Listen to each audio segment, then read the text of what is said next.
Oh, sorry, real quick. What's that, Madalena? We're gonna have one more joining us. I just got an email. Okay, I'll keep an eye out for that. Okay. There she is, Gina. No, but I'm Oh. happy Gina's here. Another one. Okay, Yeah. I'll keep an eye out for that. Okay, thank you. Good morning. Hello, Gina. Can you guys hear me? Yes. Oh, fantastic. Gina, I already told the rest of the group, but we are recording right now for the presentation portion, and then at the end for questions, I will turn the recording off and we can just talk freely. So, hello, everybody. For those of you who don't know me, I'm Landon Teetle, and I'm the produce safety technician in the Upper Peninsula. I'm based out of the Marquette County Conservation District, but I cover all 15 counties. The 7 most central counties are considered my core counties, and then the western 4 and eastern 4 are as needed, but I do cover all 15. So what we're going to be talking about today is just, I want to provide like a really high level overview of what produce safety is, what sorts of things can you expect from a produce safety visit with your produce safety technician, i.e. me, what types of things might schools expect to see from you in terms of produce safety practices.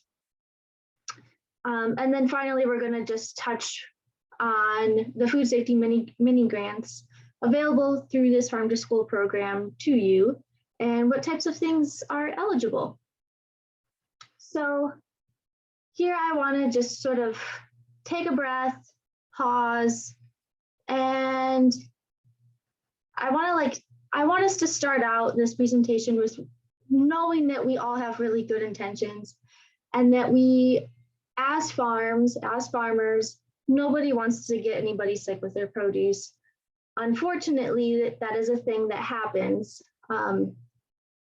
But I want us to just like keep in mind that this is not like, produce safety is not supposed to be like fear mongering or fear tactics to scare you into doing the right thing. Most farms are already doing a lot of the right things. And sometimes you may benefit from an outside perspective of like, oh, I didn't realize that had a connection to food safety. Let's do everything in our power to make our product as safe as possible for our customers who we value and want to keep buying from us. So I want us to like go into this with that intention, not just the webinar, but also the produce safety visits if you guys choose to partake in one, and just the rest of our food safety and farm careers.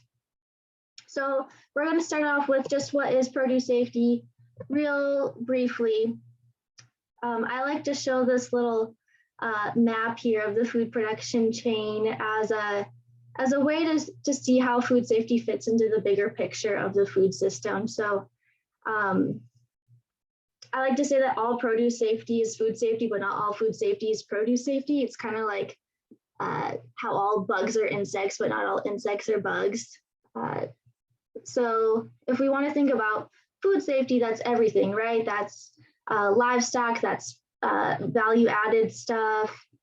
Produce is only related to produce. So that's vegetables, fruits, mushrooms, sprouts, legumes, nuts. Did I say nuts? Just the things that are considered produce.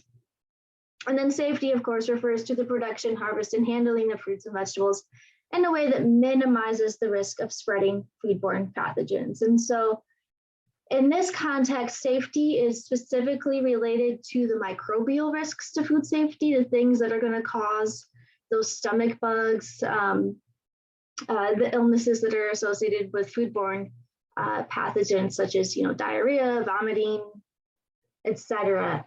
We're not talking about other types of safety risks, such as pesticide use. That's sort of someone else's problem. This is only referring to the microbial risks. Not saying that you shouldn't think about those things if you choose to, but this is the scope of what we're talking about for produce safety. Just a tiny bit of background. I'm not going to go through all of this, but the produce safety rule is the first and only federal law on food safety, on produce safety. There are 7 rules of FSMA. Only one of them is related to produce safety. Well, technically there's 2. There's a domestic and an international. And so farmers in other countries who import to the United States also have to follow the same produce safety rules. It was passed by President Obama. Inspections began in 2019. And so farms who are eligible for an inspection have been receiving them.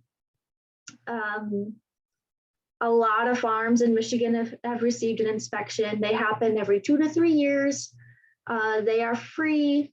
And it's really just an inspector trying to get a snapshot of your farm's food safety practices. Not every farm is eligible for an inspection. We can go into this way more in depth on your individual farm visits, but at the very least, you need to be earning more than $25,000 adjusted for inflation in produce sales. And then there's also some qualifiers based on who you sell to, whether it's a direct end user or a distributor, things like that. So we can go into much more detail. If you can ask questions at the end of this, or we can do it individually on your farm during our farm visits.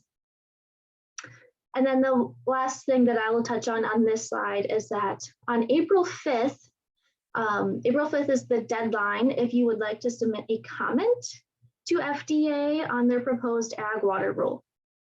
So part of the produce safety rule, it covers different areas of the farm, of course, like worker personnel training, water quality, soil amendments, things like that. And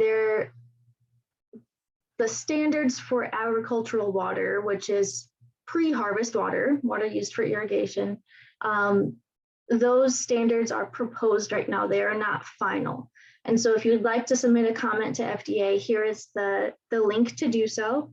It's super easy. You just put in your name and email and then your comment. There's an option to add attachments if you'd like to add attachments, and I can send this out in an email to you, this link, if you would like it afterwards.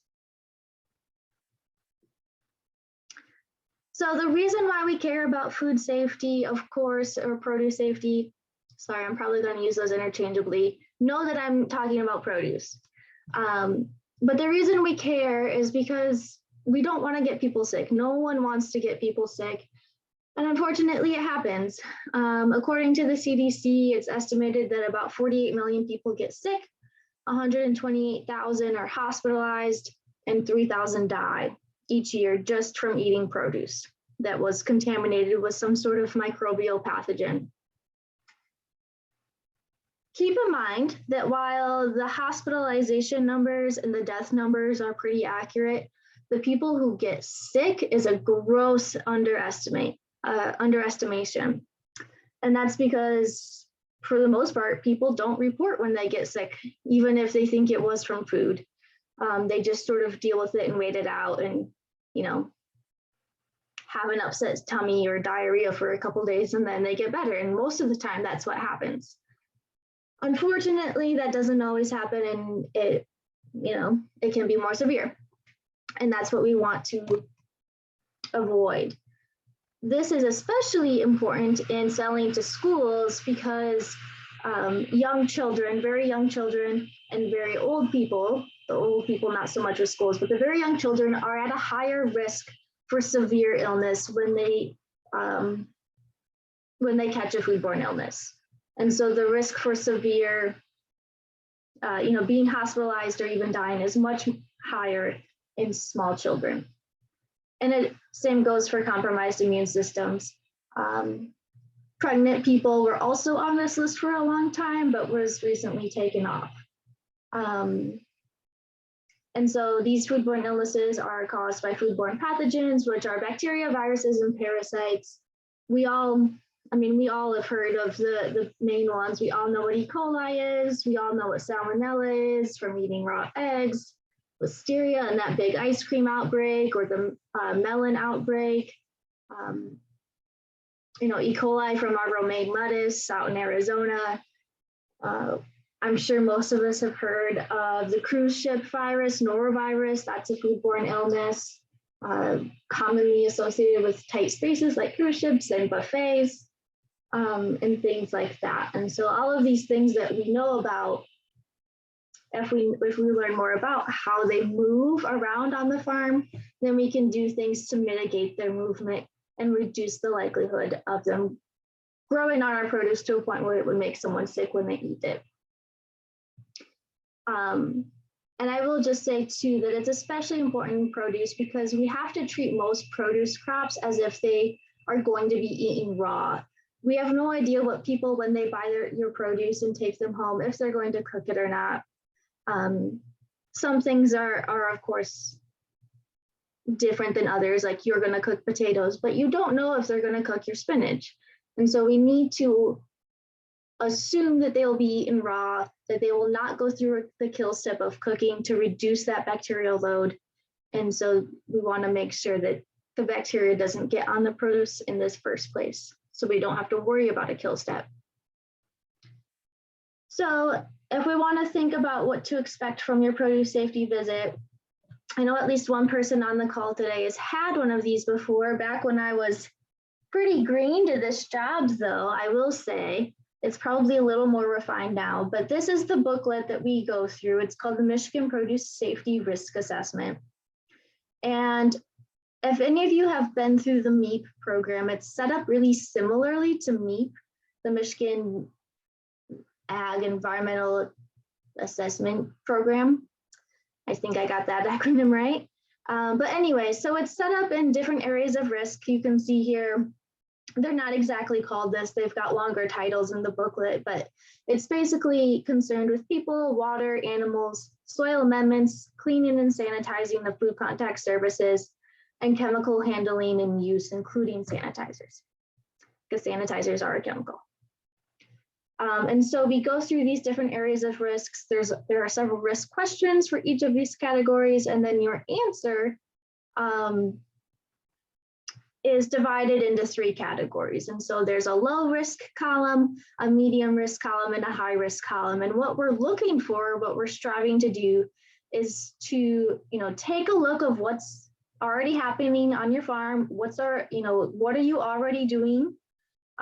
What are all of the great hand washing and other food safety things that are already happening? And then maybe look at things that, oh, I didn't realize that had anything to do with food safety. I'm not doing that. And what we want to do is try to move your farm into the low risk category as much as possible. For, I feel like, obvious reasons. Along with this risk assessment, if you complete it, there are certain risk areas that are required if you want to earn a Michigan produce safety. It's like a completion certificate. It's a certificate of produce safety granted from the state of Michigan. And so once we go through this assessment and you say, yes, I want the certificate, or no, I don't, but I still want to work on food safety. But if you do want the certificate, there are certain ones that are required. And so we have to meet all of those low risk areas, and then we can apply. And that's a 3-year certificate that you can renew after 3 years. Some other things that I want to make clear is that this risk assessment program is free and confidential. What that means is that I will not talk about what happens on your farm or practices that you may be doing, or the work that we're doing to move you into the low risk categories. I won't be talking about those to anyone, especially MDARD, the state of Michigan, who is the regulating, they regulate the produce safety rule. So, this is never going to reach an inspector's ears. It's never going to reach MDARD's ears. It's completely confidential. The other big point I want to make clear is that this is an assessment, not an inspection. I'm not an inspector. I am not regulatory. I have no real power. My only power is to try to get you to see how this applies to you and your farm, and hold your hand as much as you want me to help you get to that area of low risk. So not an inspection, free, confidential. We're going to talk about a lot of poop, a lot of worker training, a lot of cleaning and sanitizing, and it's going to be great. This is a little graphic that I made to kind of show you the way that I think about the risk assessment and how it works in action. And so step one, we assess. We take a look at the farm, we see what's going on, we identify risks, those that are already being managed and maybe those that could be managed better. And we just take it all in. This includes worst case scenarios, best case scenarios, all of it. We got to know what we're working with first. Step two is that we make a plan for how to address those food safety risks. And so if we've identified it as a either present or potential problem or risk to food safety, then we need to figure out what we're going to do about it. It's often super, super simple, but we need to think about it. And so this is where you make your plan. It's a written food safety plan. Doesn't have to be all in one document, but it should be written down of like this, this is how I control this risk or mitigate this risk or manage it to the best of my ability. We can't eliminate risk. That's not possible. You grow food outside, there's like a whole environment. You can't eliminate risks, but you can and should do everything in your power to keep your food as safe as possible, which I am absolutely positive you're already doing, but an outside perspective never hurts. And then step three is putting your plan into action. And so this is trying out, here's what I said I was going to do about this risk, and now I'm going to do it, and I'm going to do it critically. So I'm going to think about what I'm doing. And if it doesn't work, or if it doesn't work the way I want it to, or if it's not quite as effective as I thought it would be, maybe I should change. Maybe I should tweak it. Maybe I need to do this just slightly differently. And so realizing that a plan is not carved into stone and that you can change it as much and as often as you need and want to, I think is a pretty powerful thing to keep in mind. So that's how I see the process. And it looks different on every farm. So when we're talking about schools, some things that schools may be looking for is a written food safety plan or a proof of your on-farm food safety practices. It's probably not going to be enough of saying like, yes, my food is safe. They're going to want to see some sort of proof, whether that's, records that you keep or your written policies or something like that.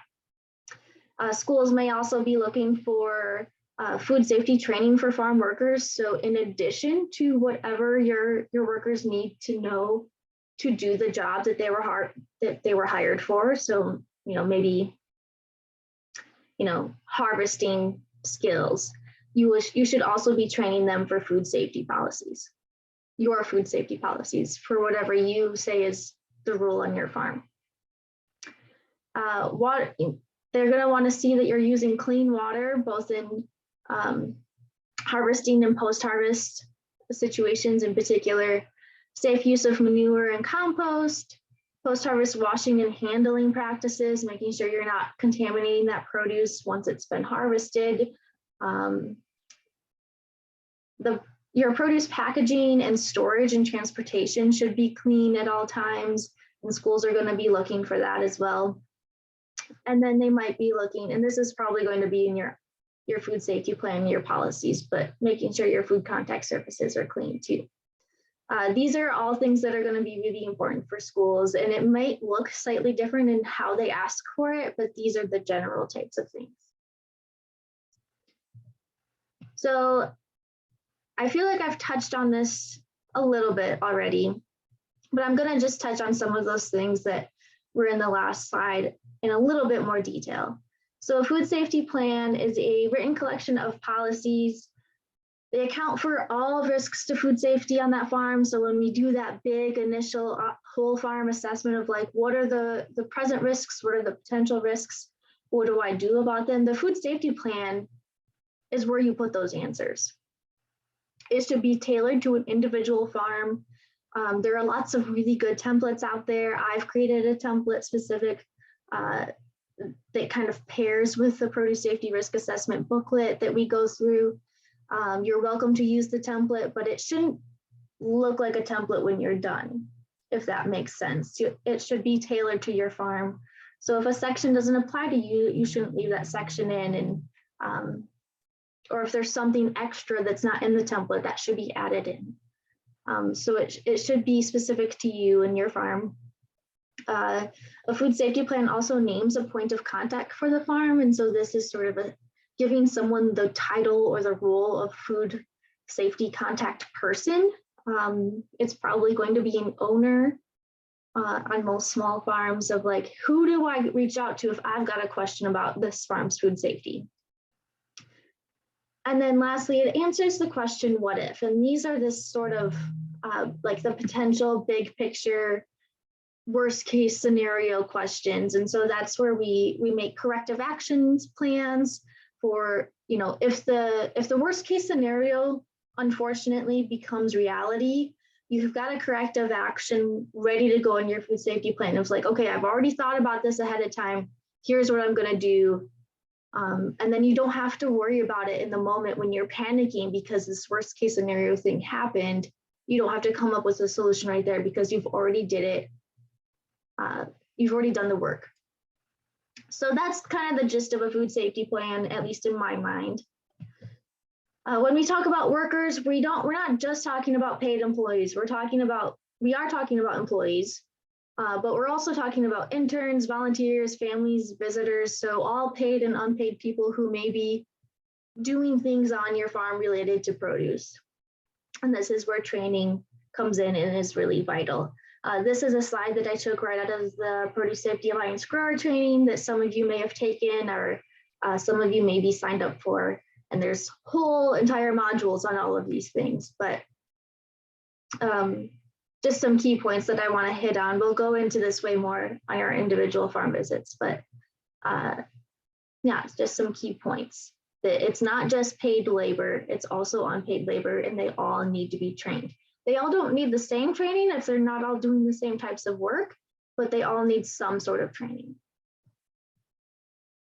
When we're talking about water, there are two kinds of water. There's post-harvest, pre-harvest and post-harvest water. Post-harvest water has a higher standard of quality that's required. So hopefully you're testing your water to make sure that it is free of pathogens. According to the produce safety rule and the produce safety risk assessment, that post-harvest water, so anything used during and after harvest, including hand washing water, must be free of, it must have 0 detectable generic E. coli per 100 milliliters. The reason we test for generic E. coli is because it's a really good indicator organism. It's not because E. coli is the only organism that matters, but it's a really good indicator organism. And most of the time, if generic E. coli is found, something else is also found with it. So that's why we use generic E. coli as an indicator organism for when we test. Manure and compost. The main thing I'll say about this is that aged compost is still manure. And so if you're not composting your manure to a scientifically validated method, you are actually using manure. And the way that we use manure and the way we use compost on a produce farm are pretty different. So we want to think about that time to harvest interval of when you apply the manure or the compost and how many days need to pass before you can harvest that produce safely for that to allow a die off of the bacterial load in the compost. So those are two different things to think about here.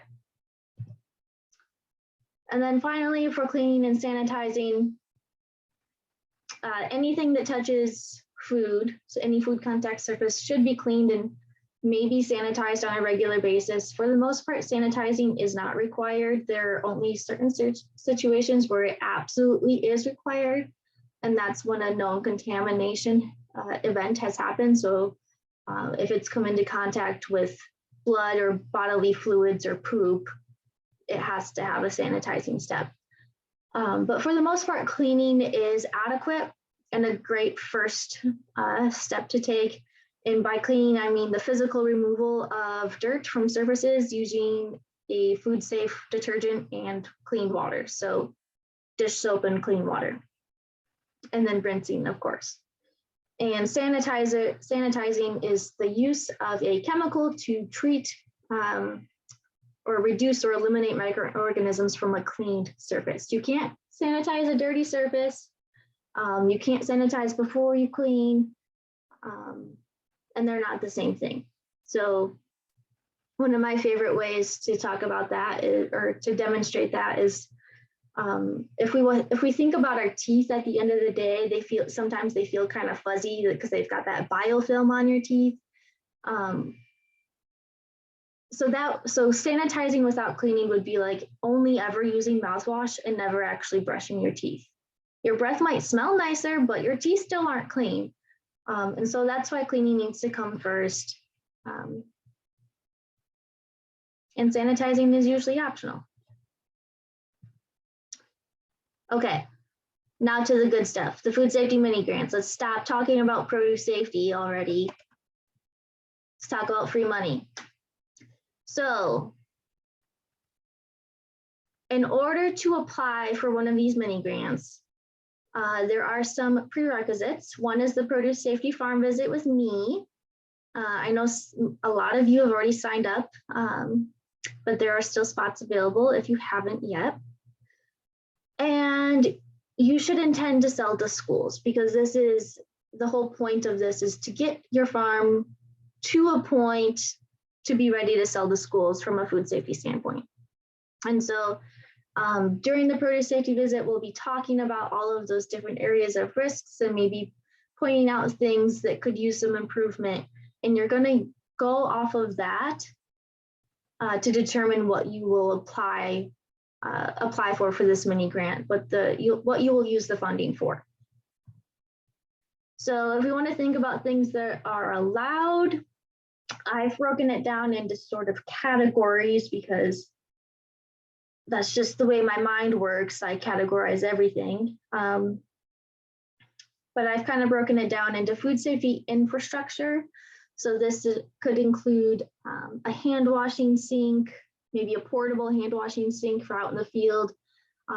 Maybe it could be, actual like deep basin sinks for your wash pack. If say you've got chicken layers on your farm and you're washing produce and you're washing your eggs and the produce in the same sink, it might be beneficial to add in another sink to your wash pack. So things like that, or maybe you need a salad spinner. So food safety infrastructure, things like that. Animal and pest control things. So, you probably already have mouse traps if you've got a mouse problem, but other wildlife and pest control options like those like predatory birds that you could hang up, or a noise cannon, or a one of the flashy things that scare turkeys away really effectively. I can't remember the name of it now, but things like that. Cleaning and sanitizing solutions, whether that's color-coded brushes, so you're not cleaning your food contact surfaces with the same things you're cleaning other dirty surfaces with, or you need, sanitizer can sometimes be kind of pricey if you need to buy a jug of sanitizer, things like that. Water and soil tests, and then cross-contamination solutions, which could really look like anything. But one common one that I see a lot is just getting hooks to hang up your hoses so they're not dragging across the floor and picking up dirt from the floor. So just getting a hook for your hoses, keeping those up off the floor, especially the nozzle up off the floor. So I don't want to say the sky's the limit, but there are a lot of different things that could really make a difference on your farm. And it's going to be really varying and different for each farm. So this is just to sort of get an idea going in your head. And then when we're actually on your farm and talking about things, I think it'll become pretty clear what will be most beneficial for you to use this money on. So this is my last slide. I want to just touch again that this is completely free and confidential. There is no risk involved in the risk assessment on your part. There's nothing to lose. So the produce safety risk assessment scheduling dates that we have for this program are March 29th and 30th and April 13th and 14th. So if you haven't signed up already, those are the options to do so. And my name and contact information is here, and I can send it to you. Well, you should all have my email because I emailed you guys this morning, but yeah, so that is all I had for you guys in terms of the presentation. I'm going to stop sharing and stop recording. And then